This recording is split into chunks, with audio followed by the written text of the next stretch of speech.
Hello everyone, I am Pallavi Mishra and welcome back to my channel Learn to Teach. So आज करने वाले हैं Kanpur university, जिसे आप CSJM यूनिवर्सिटी के नाम से भी जानते हैं, BEd semester 1 paper number 3 which is psychological perspective of education. Okay, और आज हम करने वाले हैं इसकी क्लास नंबर 4। कौन सी क्लास करने वाले हैं? क्लास 4 हम यहाँ पर करने वाले हैं। Growth and development, concept of growth and development हमने लास्ट क्लास में किया था, और आज हम करेंगे factors affecting growth and development. Okay, so चलिए वीडियो स्टार्ट करते हैं। इससे पहले अगर आप मेरे चैनल पर नए हैं और आपको क्लासेस यूजफुल लग रही हैं, इन्फॉर्मेटिव लग रहे हैं वीडियोस, तो प्लीज़ चैनल को लाइक और कमेंट ज़रूर करिए, हाइप दीजिए। और अगर जो लोग पहली बार आए हैं, चैनल को सब्सक्राइब करिए। और जो लोग पेड नोट्स को परचेज करना चाहते हैं, तो बहुत ही इजी लैंग्वेज में ये पूरा कंटेंट मैंने बनाया हुआ है, specially for CSJM university BEd semester 1। चारों पेपर के नोट्स हैं। जो यहाँ पर जो पेड नोट्स परचेज करना चाहते हैं, उनके लिए यहाँ पर नंबर फ्लैश हो रहा है 7208053840। इस नंबर पे आप मैसेज करके पेड नोट्स को परचेज कर लेते हैं। बहुत एक मिनिमम सी फीस है, और पूरा इंग्लिश मीडियम स्टूडेंट्स के लिए कंटेंट है। और जो लोग हिंदी मीडियम के हैं, तो उनके लिए मैं यहाँ पे हिंदी और इंग्लिश दोनों में ही पूरा एक्सप्लेनेशन करती हूँ। मेरा एक्सप्लेनेशन कैसा होता है, पूरा हिंदी और इंग्लिश में होता है। तो जो लोग मिक्स लैंग्वेज में लिखते हैं, उनके लिए भी इक्वली बेनिफिशियल है। ठीक है, तो let's start the video. So factor affecting growth and development, ये हम क्लास नंबर 4 आज करने वाले हैं। Psychological perspective of education, philosophical perspective of education, जो आपका पेपर नंबर 1 होता है, उसका यूनिट 3 तक कंप्लीट कर दिया है। अब लास्ट उसका बचता है यूनिट 4, जिसमें जो है आपके जो फिलोसफर्स हैं, उनकी पूरी बायोग्राफी और उनका क्या क्या काम है एजुकेशन के क्षेत्र में, उस पर बात होती है। ठीक है, सो वो हम आगे कंटिन्यू करेंगे। आज से हम लोग, मैं कोशिश कर रही हूँ कि आपको साइकोलॉजिकल पर्सपेक्टिव ऑफ एजुकेशन का ये जो सब्जेक्ट है, इसको क्लासेस को कंटिन्यू करूँ, बिकॉज ये एक डिफिकल्ट पार्ट पड़ता है। साइकोलॉजिकल चीज़ें जो थ्योरीज हैं एंड ऑल, ये सब आप पहले से नहीं पढ़ते हैं।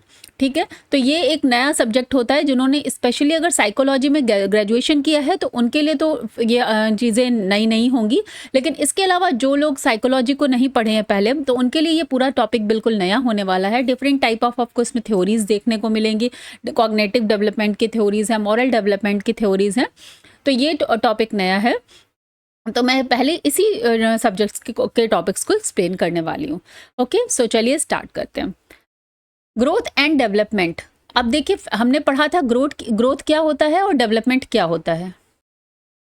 ग्रोथ हमारा क्वांटिटेटिव मेजर्स होते हैं, लाइक अगर आपकी हाइट में, वेट में और शेप में, साइज में, जो भी स्ट्रक्चर में चेंज हो रहा है, तो वो ग्रोथ के अंतर्गत आता है। लेकिन डेवलपमेंट हमारा पूरा ओवरऑल डेवलपमेंट, आपका nature, body, attitude, skills, means सब कुछ डेवलपमेंट में आता है। सो ये कैसा होता है, ग्रोथ एक मेच्योरिटी लेवल तक होगा, जब तक इंसान का पूरा फिजिकल डेवलपमेंट हो रहा है, ग्रोथ हो रही है। But development is life long process होता है, कंटिन्यूअस चलता है ये आपका टिल डेथ तक। ओके, सो चलिए, ये तो हमने सब बहुत डीप में पढ़ा हुआ है। प्लेलिस्ट का लिंक मैं डिस्क्रिप्शन बॉक्स में ऐड कर दूंगी। पहली भी क्लासेस को आप जब कंटिन्यूटी में पढ़ेंगे, तो आपको चीजें और अच्छे से क्लियर हो जाएंगी। Growth and development are influential by combination of internal biological and external environmental factors. अब जहां तक फैक्टर्स की बात आती है, तो these factors work together to shape a child's physical, emotional, cognitive and social development. So growth और development कैसे इन्फ्लुएंस होते हैं? देखिए, दोनों फैक्टर्स इसको इन्फ्लुएंस करते हैं। Internal means biological and external means environmental. दोनों ही फैक्टर्स एक बच्चे की प्रॉपर ग्रोथ और डेवलपमेंट में इफेक्ट करते हैं, आप कहते हैं प्रभाव डालते हैं। These factors work together to shape a child's physical, emotional, cognitive and social development. तो एक बच्चे के संपूर्ण विकास में ये सारे फैक्टर्स बहुत इंपॉर्टेंट होते हैं, और हमें इन्हीं को एक्सप्लेन करना है। तो देखिए, ये जितने फैक्टर्स यहाँ पर हैं टोटल, आप इनको एक फ्लो चार्ट के थ्रू भी अगर आपका क्वेश्चन आता है, तो आप फ्लो चार्ट में पहले आप टॉपिक में वो मेंशन कर देंगे, उसके बाद आप इनको डीप में लिखेंगे। ठीक है, सो सब्जेक्टिव कंटेंट होता है, तो इसलिए आपको चीज़ें कभी कभी पता भी होती हैं, बट उसको पूरा सब्जेक्टिव उसमें फ्रेम करना थोड़ा सा, अगर आप पढ़ते हैं, अच्छे से समझ लेते हैं, तो इजीली हो जाता है। सो सबसे पहला फैक्टर जो हम इस पे बात करेंगे, वो आता है हेरिडिटी और जेनेटिक फैक्टर्स। ठीक है, अब heredity refers to the genetic traits passed from parents to children. तो जो भी जेनेटिक ट्रेट्स होते हैं, जो भी जीन्स के थ्रू जो है हेरिडिटी जनरेशन टू जनरेशन चीज़ें पास हो रही हैं लाइक पेरेंट्स से उनके चिल्ड्रन में, ये एक तरह से उसकी ग्रोथ और डेवलपमेंट में किसी भी उसमें इम्पॉर्टेंट हो जाते हैं। वो फैक्टर्स अच्छा मेजर रोल प्ले करते हैं। ठीक है, it determines height, body structure, I colour, intelligence and talents. तो जेनेटिक्स की क्या डिटरमाइन करेगा, उस बच्चे की हाइट कैसे होगी। जैसे सिंपल सा है कि अगर बच्चे पेरेंट्स हाइट वाले हैं, लंबी हाइट के हैं, तो बच्चे जनरली उनके लंबी हाइट के ही होंगे। ठीक है, और अगर मान लीजिए मदर की हाइट बहुत नहीं है, फादर की हाइट बहुत है, तो वो उसमें से वो किसी का भी ट्रेट ले सकते हैं। तो बॉडी स्ट्रक्चर कैसा होगा, आई का कलर कैसा होगा, यहाँ तक इंटेलिजेंस भी किसी न किसी लेवल पर, टैलेंट भी आपके जो है वो हेरिडिटी के थ्रू डिटरमाइन होते हैं, निर्धारित होते हैं। Also influences rate of maturation and potential for development. और साथ में ये किसी कहीं ना कहीं पर जाकर जो बच्चे का मैच्योरिटी लेवल है उस पर भी इन्फ्लुएंस करते हैं हेरिडिटी। अगर कुछ भी ऐसे जेनेटिक्स फैक्टर आ गए हैं बच्चे में हेरिडिटी के थ्रू, तो वो कहीं ना कहीं उसके मैच्योरेशन रेट को, डेवलपमेंट पोटेंशियल को भी इन्फ्लुएंस करते हैं। लाइक एग्जाम्पल भी मैंने यहाँ समझाने की कोशिश की, अ चाइल्ड में इनहेरिट म्यूजिकल एबिलिटी और athletic talent from a parent. ठीक है, तो कहीं ना कहीं ऐसा होता है ना, जब आप सिंगर्स को सुनते नहीं, मेरे दादाजी बहुत अच्छा गाना गाते थे, उनको म्यूजिक का बहुत अच्छा ज्ञान था, इसलिए वहां से ये इनहेरिट होके आ गया, मुझे भी अच्छा ज्ञान हो गया है। तो कहीं ना कहीं ये जो ये एबिलिटीज हैं वो भी इनहेरिट या जेनेटिक्स में आ जाते हैं। ठीक है, नेक्स्ट आता है इन्वायरमेंट का भी बहुत बड़ा रोल है ग्रोथ और डेवलपमेंट में। Environment includes surroundings, culture, family, school and society. तो अब इन्वायरमेंट में क्या क्या चीज़ें आती हैं, जो आप कल्चर, जिस भी आप रिलीजन या ट्रेडिशन वाले फॉलोवर्स फैमिली में आपका जन्म हुआ है, तो वो उसके कल्चर्स आपको इफेक्ट करेंगे। फैमिली के जो स्वभाव है, जो नेचर है, जो उनकी मान्यताएं हैं, बिलीफ सिस्टम है, वो आपको इफेक्ट करेंगे। स्कूल, जिस स्कूल में जाते हैं वो आपका इन्वायरमेंट होता है, वो भी बच्चे को पूरी तरह से इफेक्ट करता है। और सोसाइटी, जिस सोसाइटी में वो बच्चा रहता है, वो भी उसके ग्रोथ और डेवलपमेंट में पूरी तरीके से महत्वपूर्ण भूमिका निभाती है। तो ये आपका इन्वायरमेंट आ जाएगा। नेक्स्ट क्या है, a stimulating environment supports proper development while a deprived one can delay. तो अगर आपका इन्वायरमेंट स्टिमुलेट करने वाला है, मीन्स आपको इनकरेज करने वाला है, देखकर आपको लगता है कि नहीं हाँ ये मैं ये करूं वो करूं, बच्चा जिस तरह के माहौल में रहता है वो उसको स्टिमुलेटिंग एनवायरनमेंट होगा, तो वो उसके प्रॉपर डेवलपमेंट में सपोर्ट करता है। लेकिन डिप्राइव्ड, अगर जहाँ पे ऑलरेडी कमी है, कमी वाली जगह में बच्चा रह रहा है, तो उस तरह से उसका ग्रोथ भी थोड़ा डिले होता है। बेसिकली डेवलपमेंट यहाँ पर कह सकते हैं, वो थोड़ा डिले रहता है। अब वो डिप्राइव या जो कमी है वो किसी भी तरह की हो सकती है, उतना डीप में अभी हम नहीं जा रहे हैं। बट जो भी अगर किसी कमी वाली जगह पे बच्चे का इन्वायरमेंट है, जैसे उसको भोजन की का प्रॉपर न्यूट्रिशन वाले फैमिली में इतना गरीबी है, मान लीजिए वो इतना ज़्यादा प्रॉपर न्यूट्रिशन नहीं मिल पा रहा उस बच्चे को, तो वो कहीं ना कहीं उसके फिजिकल ग्रोथ में इफेक्ट करेगा। ठीक है, तो ये इसका एग्जाम्पल के तौर पर आप समझ सकते हैं। इन्वायरमेंटल फैक्टर्स आते हैं, influence language development, behaviours, habits and social skill. तो अब इन्वायरमेंट फैक्टर देखिए कितना बड़ा इन्फ्लुएंस देता है लैंग्वेज डेवलपमेंट में। अगर कोई बच्चा गांव का है, तो वो जैसे गांव में लैंग्वेज बोली जा रही होगी, वो उसको वैसे ही सीख लेगा। ठीक है, अगर वेस्टर्न कंट्रीज में कोई बच्चा बॉर्न होता है, पैदा होता है, तो वो इंग्लिश लैंग्वेज को बहुत अच्छे से, क्योंकि वो उनकी लैंग्वेज है, सीख लेते हैं। लेकिन हम लोग उसी लैंग्वेज को सीखने में मेहनत लगाते हैं कि हाँ भाई इंग्लिश हमारे लिए एक टास्क हो जाता है, लर्निंग बहुत सारे लोगों के लिए। ठीक है, तो क्या है, ये इन्वायरमेंट ने यहाँ पर काम किया। इसी तरह से बिहेवियर भी society to society, environment to environment depend करता है। हैबिट्स भी आपकी जो आप अपने चारों तरफ इन्वायरमेंट में देखते हैं उसी अकॉर्डिंग तैयार होते हैं। A child raise in nurturing educated family tends to develop better communication skills. Clear हो गया। तो अगर एक एजुकेटेड फैमिली का बच्चा है और अगर एक अनएजुकेटेड या ज़्यादा पढ़े लिखे माँ बाप का अगर बच्चा नहीं है, तो उसके डेवलपमेंट में, उसके कम्युनिकेशन में आपको अंतर देखने को मिलता है। नेक्स्ट आता है न्यूट्रिशन। न्यूट्रिशन कैसे आपकी ग्रोथ और डेवलपमेंट को अफेक्ट करता है। Proper balance diet is essential for physical growth and brain development. So we all know that, हम सभी को पता है कि एक बैलेंस डाइट आपके पूरे बच्चे के पूरे फिजिकल ग्रोथ और साथ में ब्रेन डेवलपमेंट के लिए बहुत इंपॉर्टेंट है। क्लियर।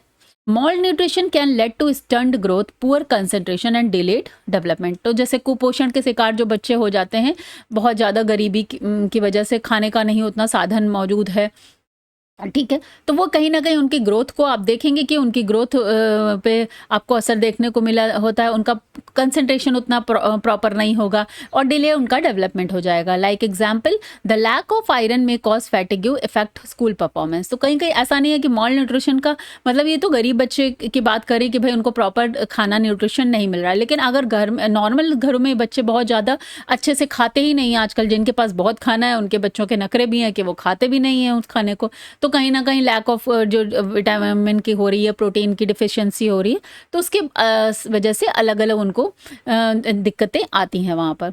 नेक्स्ट आता है हेल्थ एंड फिजिकल वेलबींग।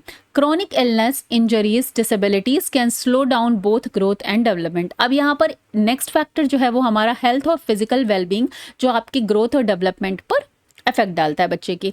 तो इसमें क्रॉनिक इलनेस हो गई, ठीक है, सम काइंड ऑफ इंजरी अगर हो गई या किसी तरह की बच्चे की डिसेबिलिटी है at the time of birth या आफ्टर बर्थ भी कहीं ना कहीं कोई डिसेबिलिटी आ गई, तो वो उसके ग्रोथ और डेवलपमेंट को इफेक्ट करती है, ठीक है। इसके अलावा regular health care ensures better physical and mental development.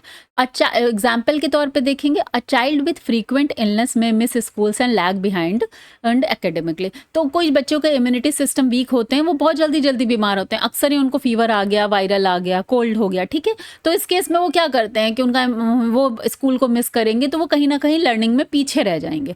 तो कहीं ना कहीं ये जो है आपका हेल्थ और फिजिकल वेलबींग भी आपकी ग्रोथ और डेवलपमेंट को इफेक्ट करती है। नेक्स्ट आता है हमारा सोशियो इकोनॉमिक स्टेटस।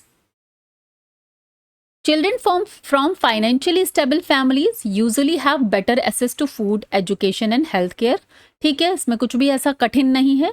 जो फाइनेंशियली अच्छे कंडीशन में है फैमिलीज, उनके बच्चे अच्छे खाना खाते हैं, अच्छे स्कूल में एजुकेशन प्राप्त करते हैं, और हेल्थ में जो उनका खर्चा है वो भी, उनका हेल्थ केयर भी उनको अच्छी मिलती है। पॉवर्टी में lead to malnutrition, poor education and emotional stress.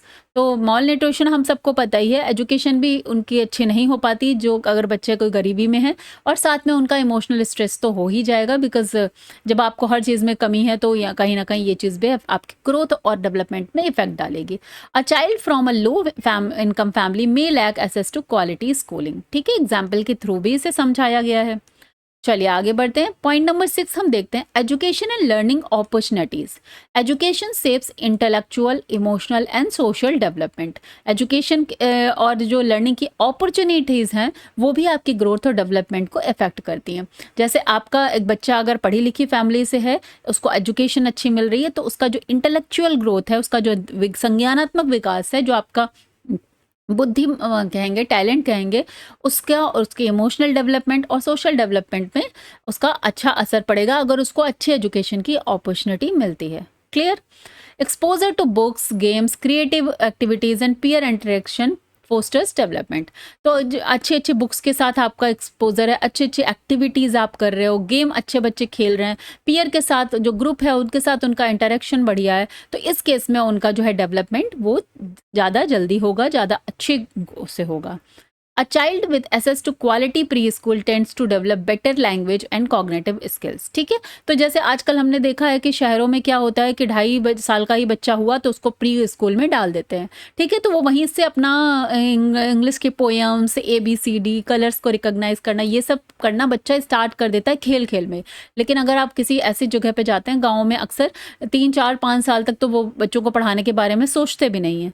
ठीक है, तो इस केस में जो इधर अगर शहर का कोई बच्चा है जो 3 साल का है, इसने बोलना स्टार्ट किया, तो वो साथ में वहाँ पोएम भी गाएगा, चीज़ों को पहचानेगा भी, तो उसका जो लैंग्वेज डेवलपमेंट है, कॉग्निटिव स्किल्स है, वो ज़्यादा अच्छी तरीके से होगी। तो दिस मीन्स इसने आपके बच्चे की ग्रोथ और डेवलपमेंट पे असर डाला। ठीक है, चलिए कल्चरल एंड सोशल वैल्यूज ये किस तरह से अफेक्ट करती हैं।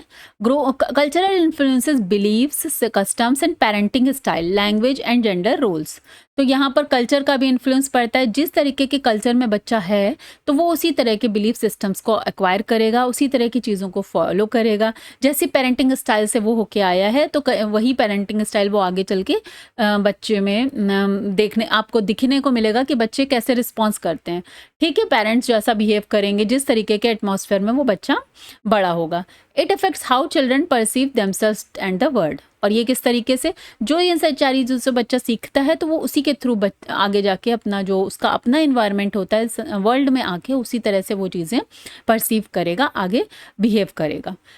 जैसे कि एग्जाम्पल के तौर पे in some cultures girls may be discouraged from outdoor activities affecting motor development. अब क्या होता है, कहीं कहीं बच्चों को गर्ल्स को जो है डिस्करेज किया जाता है कि आप आउटडोर जाएंगे नहीं। अब तो देखिए बहुत कुछ चेंज हो गया है, लेकिन ये सारी चीज़ों से ही सीखने के बाद अब चीज़ें चेंज हुई हैं। ठीक है, सो इसीलिए हम लोग हिस्टोरिकल चीज़ें पढ़ते हैं। मेरा तो यही मानना है। बहुत सारे बच्चे हैं बोलते हैं हिस्ट्री पढ़ने की क्या ज़रूरत है, बट आप अपनी हिस्ट्री से ही अपना फ्यूचर बनाएंगे। जब आपने वहाँ पे चीज़ सीखे देखी कि ये गलतियाँ हुई हैं और इन गलतियों से ये चीज़ गड़बड़ हो रहा था, देन हम उसको मॉडिफाई करते हैं अपने प्रेजेंट में। ठीक है, जो हमारे फ्यूचर के लिए अच्छा होता है।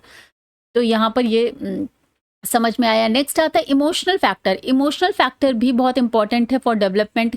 Emotional security leads to confident and stable development. तो डेवलपमेंट अगर आप इमोशनली सिक्योर हैं कि हाँ मेरे पास आप लाइक आपकी अगर फैमिली आपको सपोर्टिव है, बच्चा जो है फैमिली में सारी चीज़ें डिस्कस कर पा रहा है, तो कहीं ना कहीं अगर वो अपने इन्वायरमेंट में या स्कूल में किसी तरह की कोई प्रॉब्लम फेस कर रहा है, तो वो उसके अपने घर में पेरेंट्स के थ्रू उनको समझा के, उनको बता के, उनसे शेयर करके वो एक कॉन्फिडेंट फील कर सकता है और एक स्टेबल उनका डेवलपमेंट होता है।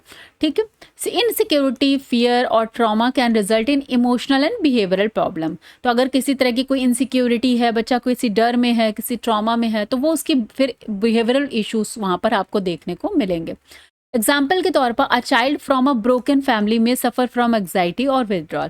ब्रोकन फैमिली मीन्स जो डिवोर्स आजकल देखने को काफ़ी मिल रहे हैं, या फिर जैसे कि आजकल बहुत न्यूक्लियर फैमिली हो रहे हैं, तो हस्बैंड वाइफ और एक बच्चा इसी तरह से रह रहे हैं, तो कहीं ना कहीं वो अपनी जो एक्सटेंडेड फैमिली है, ग्रैंड पेरेंट्स हैं, उनसे दूर हैं, तो बच्चे अकेले रह रहे हैं बेसिकली। अगर मदर फादर दोनों वर्किंग हैं, तो उस केस में बच्चा most of the time Naini के साथ बिता रहा है या घर पे अकेले रह रहा है, तो काइंड ऑफ वहाँ पर एंग्जाइटी और एक वो देखने को मिलता है उन बच्चों में।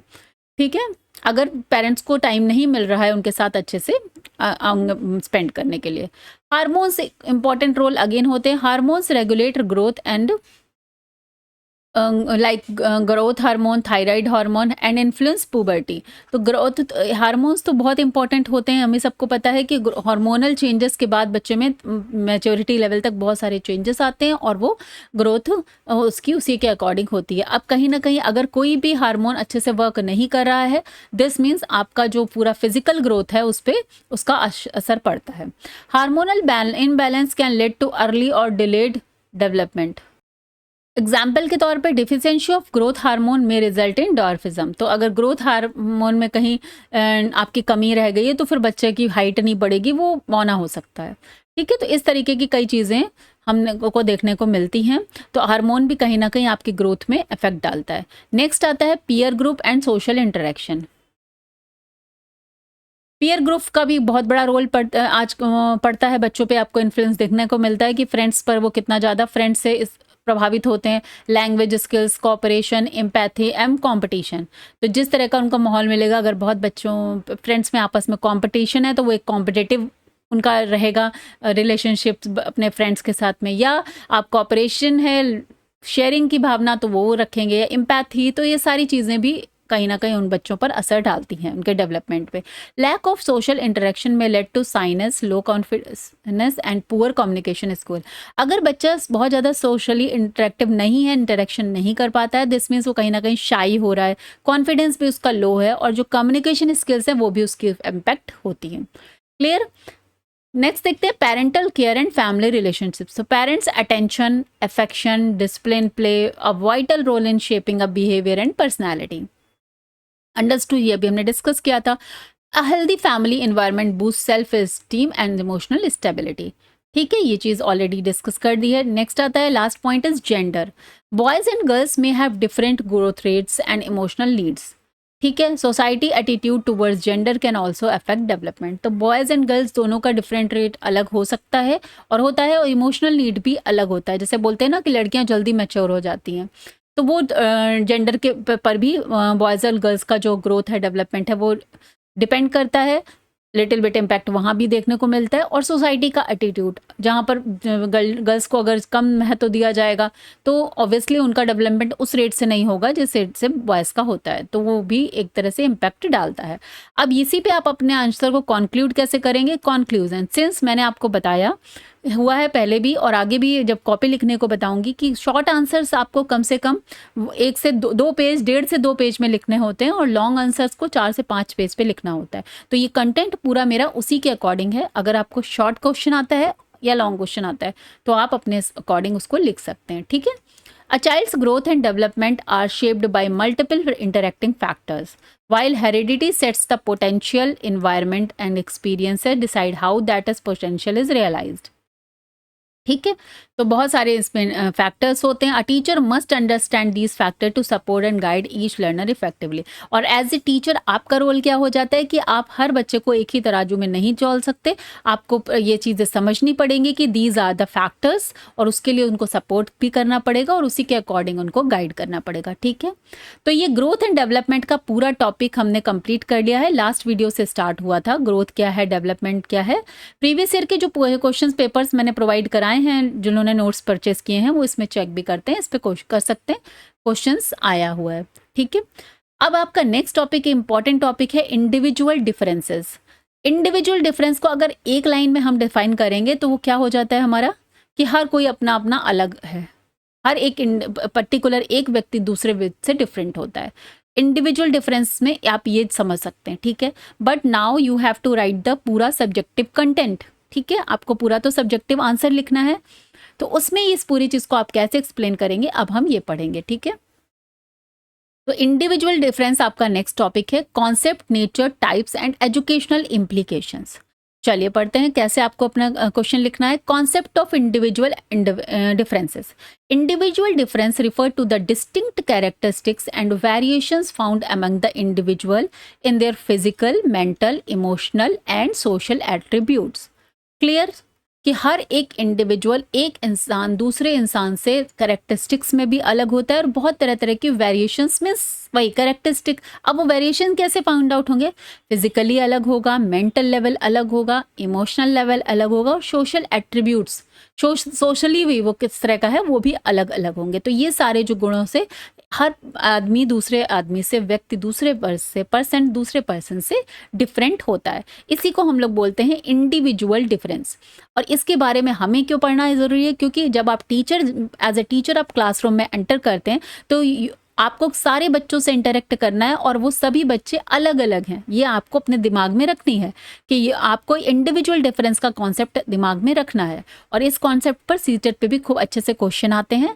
सिंस मैंने बोला कि ये सीटेट पेपर 1 और 2 के लिए बहुत इंपॉर्टेंट है, आपका जो पूरा सब्जेक्ट है, तो अच्छे से इसको आप समझेंगे, क्वेश्चंस आप इसके वहाँ भी सॉल्व कर पाएंगे। Definition, individual differences mean the difference which distinguish one individual from another. कौन से डिफरेंसेस जो एक इंडिविजुअल को दूसरे से अलग करते हैं, वही हमें इंडिविजुअल डिफरेंस, उसी का मतलब है, वही डिफरेंसेस। किसने दिया था? स्किनर ने। डेफिनेशन आपको एज इट इज याद करनी होती है और इन्वर्टेड कॉमा में आप इसको एग्जाम में लिखते हैं। Pupils in our schools differ widely in abilities and interests, yet often we treat them as though they were all alike. ये भी स्किनर ने बोला है कि जो बच्चे स्कूल में पढ़ते हैं वो बहुत डिफरेंट होते हैं अब एबिलिटीज़ में, इंटरेस्ट में, फिर भी हम उनको ट्रीट ऐसे ही करते हैं कि जैसे वो सारे एक जैसे हैं, ठीक है। तो ये स्किनर ने एक डेफिनेशन और दी है। सिंपल वर्ड्स में हम कह सकते हैं each student is unique in terms of abilities, interest, learning speed, personality and background, ठीक है। क्लियर हुआ? इंडिविजुअल डिफरेंस का मीन्स क्या हो गया? सिंपल वर्ड्स में हम कहेंगे कि हर बच्चा यूनिक है, किस टर्म पे? उसकी एबिलिटीज़ पर, इंटरेस्ट पर, लर्निंग स्पीड पर, सीखने की जो गति होती है, और साथ में पर्सनालिटी एंड बैकग्राउंड। ओके, देखिए कितना इजी लैंग्वेज में पूरा यहाँ पर मैंने आपको समझाने की कोशिश की है। आई होप आपको चीज़ें क्लियर हो रही हैं। अब आपको टॉपिक में कैसे लिखेंगे? नेचर ऑफ इंडिविजुअल डिफरेंस आ जाएगा, तो कैसे लिखना है? सबसे पहले ये it is universal. No two individuals are exactly alike. Individual differences are found everywhere. तो इस तरीके से नेचर कैसा हो गया? एक यूनिवर्सल हो गया कि चाहे अब दुनिया के किसी भी कोने में जाएंगे, दो लोग एक जैसे बिल्कुल नहीं हो सकते, उनमें कुछ ना कुछ डिफरेंस होगा ही होगा। नंबर सेकंड क्या हो गया, इनेट एंड एक्वायर्ड।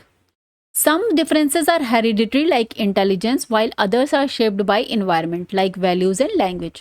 ठीक है, अब ये डिफरेंसेस का नेचर क्या होगा, कुछ तो इनेट है मतलब क्वालिटी अंदर से है, ठीक है, हेरिडिटी के थ्रू जैसे आती हैं, और कुछ हमारी इन्वायरमेंट हमारा शेप करता है। तो इनेट भी हो सकते हैं इंडिविजुअल डिफरेंसेस और एक्वायर्ड भी कर सकते हैं, ठीक है। थर्ड क्या आ गया, qualitative and quantitative differences can be measured. अब क्वांटिटेटिव में हम मेजर करेंगे through IQ and all, and qualitative में मीन्स हम ऑब्जर्व करते हैं उसका बिहेवियर, उसका एटीट्यूड, उसकी पर्सनालिटी, उसका रिएक्शन, उसका रिस्पॉन्ड, ठीक है। तो इसका मतलब जो नेचर ऑफ इंडिविजुअल डिफरेंस है वो क्वांटिटेटिव भी हो जाता है और क्वालिटेटिव भी हो जाता है। चलिए आगे बढ़ते हैं। Present at all stages of life. These differences exist from birth till death and keep evolving. तो क्या समझ में आता है कि इंडिविजुअल डिफरेंस आपको हर स्टेज पर दिखाई पड़ेगा। बच्चा इन्फेंसी से एडोलेसेंस होगा, चाइल्डहुड में जाएगा, फिर एडोलेसेंस में जाएगा, फिर यंग होगा, बूढ़ा होगा, लेकिन हर स्टेज पे आपको इंडिविजुअल डिफरेंस दिखाई पड़ेंगे till birth to, from birth to death, okay, और चेंज होते रहते हैं। नेक्स्ट आ गया, ये मल्टी डायमेंशनल हो गया इंडिविजुअल डिफरेंस का nature, found in physical, intellectual, emotional, social, moral and language aspect. तो कई तरह के एस्पेक्ट्स में मल्टी डायमेंशनल है, ठीक है। कोई फिजिकली भी आपको डिफरेंसेस देखने को मिलेंगे, इंटेलेक्चुअली भी डिफरेंसेस देखने को मिलेंगे, इमोशनली भी डिफरेंसेस होते हैं, सोशली भी डिफरेंसेस होते हैं, मॉरली भी डिफरेंसेस होते हैं, और लैंग्वेज वर्ड्स भी डिफरेंस होते हैं, ओके। नाउ नेक्स्ट आएगा स्टेबल एंड येट मॉडिफिएबल। वैसे तो स्टेबल होते हैं बट मॉडिफिएबल भी होते हैं। Some traits are stable like temperament, but while others can be modified with training और एक्सपीरियंस। क्लियर। तो कुछ ऐसे जो ट्रेट्स हैं वो तो टेम्परामेंट लाइक टेम्परामेंट है या वो चीज़ें परमानेंट हो गई, लेकिन कहीं ना कहीं मॉडिफाई भी हम करते हैं। जैसे कि अभी आप इतना, जब बच्चा छोटे से बड़े तक बहुत कुछ चीज़ें पढ़ता है और उसके अकॉर्डिंग, या अगर आप कोई चीज़ की ट्रेनिंग लेते हैं या आप अपने जीवन के अनुभव से कुछ ना कुछ सीखते हैं, तो इंसान के कुछ गुण जो हैं, ट्रेट जो हैं, वो बदल भी जाते हैं, तो मॉडिफाई भी हो जाते हैं। नेक्स्ट है last, influenced by heredity and environment. तो इंडिविजुअल डिफरेंसेस जो हैं वो हेरिडिटी और एनवायरनमेंट से भी इन्फ्लुएंस्ड होते हैं। Both nature and nurture shape individual personality and learning. तो किसी व्यक्ति की एक जो पूरी पर्सनालिटी है उसमें हेरिडिटी और इन्वायरमेंट मीन्स नेचर और नर्चर दोनों का ही रोल इंपॉर्टेंट होता है, दोनों से ही वो इन्फ्लुएंस होता है। Clear, very nice. चलिए नेक्स्ट हम देखते हैं टाइप ऑफ इंडिविजुअल डिफरेंसेस।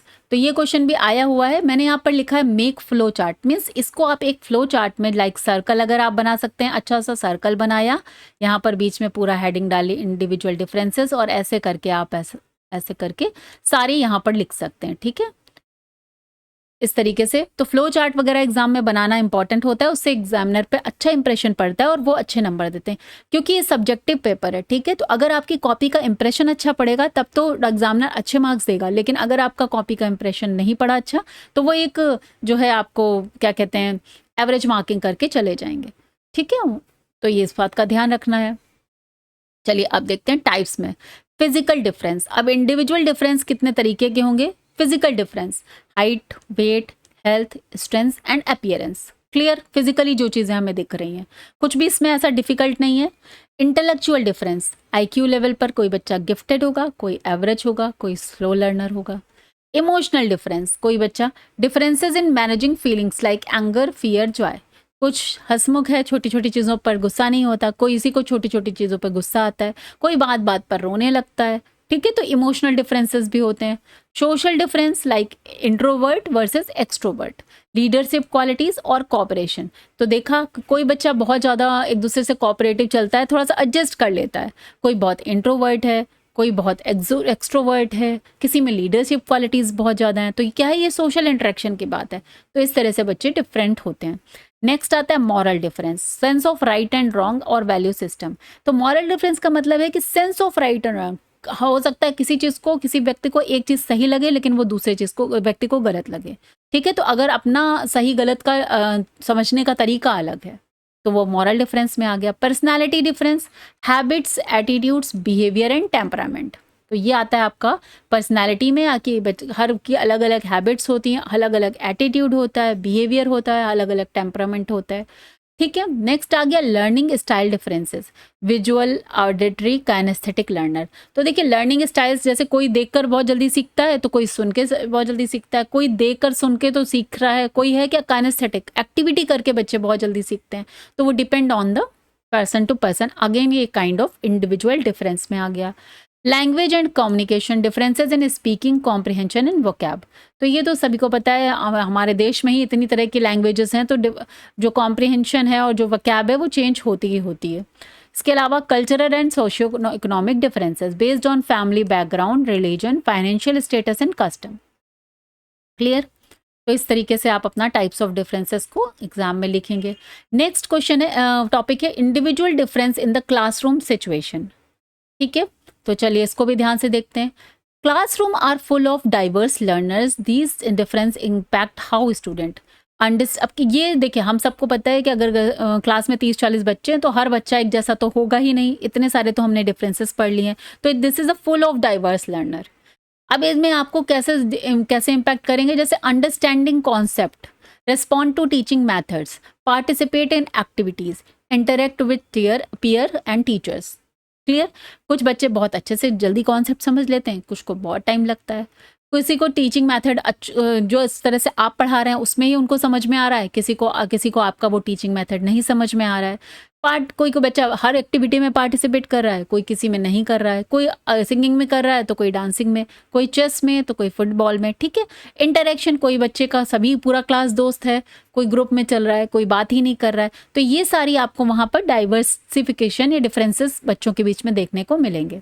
ठीक है, चलिए एग्जाम्पल्स के थ्रू यहाँ समझाया है।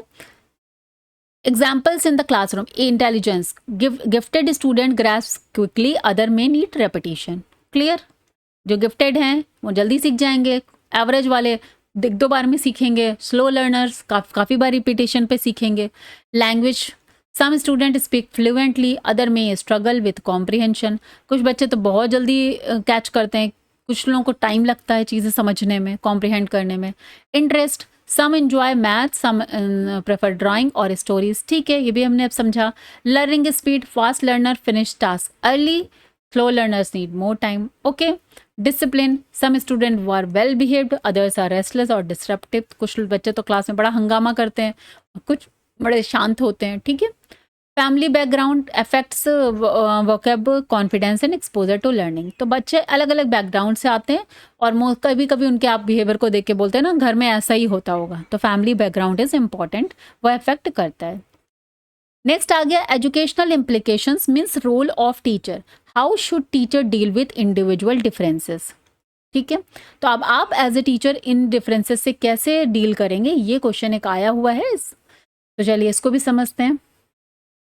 सबसे पहले use of varied teaching methods, means different type of variety of teaching methods को आपको यूज करना है, like visuals, activities, story telling, experiments to suit different learners, जिससे हर बच्चे को समझ में आए। किसी को विजुअल्स के थ्रू, ऑडियो के थ्रू, एक्टिविटीज़ में भी कुछ आप करवा के देखते हैं, कुछ आप डिमॉन्स्ट्रेशन के थ्रू बताते हैं, स्टोरी टेलिंग के माध्यम से, एक्सपेरिमेंट्स के माध्यम से आप अलग अलग टीचिंग मेथड्स का यूज़ करते हैं उन सारी इंडिविजुअल चीज़ों डिफरेंसेस वाले बच्चों से डील करने के लिए।